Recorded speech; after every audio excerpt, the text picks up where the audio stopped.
যেতিয়া গোটেই পৃথিৱীখন নিস্তব্ধ হৈ পৰে তেতিয়া এই নীলা পোহৰবোৰৰ মাজত আমি সাৰি থাকোঁ।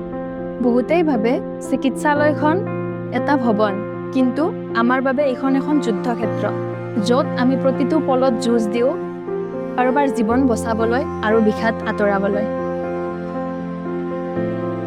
ডক্তৰে হয়তো ঔষধ লিখে, ৰোগৰ চিকিৎসা কৰে, কিন্তু সেই ঔষধ সময়ত খোৱাৰ পৰা আৰম্ভ কৰি ৰোগীজনৰ চকুলো মোচালৈকে আমি 24 ঘণ্টাই ৰোগীজনৰ ছাতৰ দৰে লগত থাকোঁ। আমি থিয় দিওঁ, ৰোগীজনৰ শেষ আশা হয়। কাৰোবাৰ বাবে আমি অচিনাকি হ'ব পাৰোঁ, কিন্তু ৰোগীজনৰ বাবে আমি তেওঁৰ পৰিয়ালতকৈ আপোন।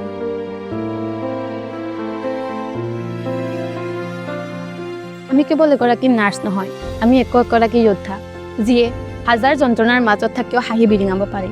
যেতিয়া এগৰাকী ৰোগীৰ পৰিয়ালে আশা হেৰুৱায়, তেতিয়া আমি তেওঁলোকৰ ওচৰত সাহস হৈ থিয় দিওঁ। আমিয়ে হওঁ এগৰাকী দুৰ্ভগীয়াৰ জীৱনৰ শেষ আশা। এই ত্যাগ আৰু মমতাৰ শিক্ষা গঢ় লৈ উঠে নলবাৰীস্থিত সাৰথী নাৰ্ছিং ইনষ্টিটিউটত।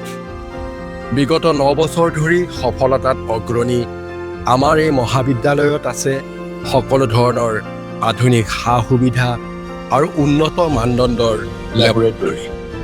আমাৰ উৎকৃষ্ট প্লেচমেণ্ট ৰেকৰ্ডে প্ৰতিগৰাকী শিক্ষাৰ্থীৰ ভৱিষ্যত সুৰক্ষিত কৰে।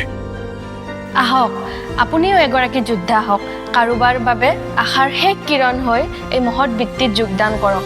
আজিয়েই নামভৰ্তি কৰক সাৰথী নাৰ্ছিং ইনষ্টিটিউটত।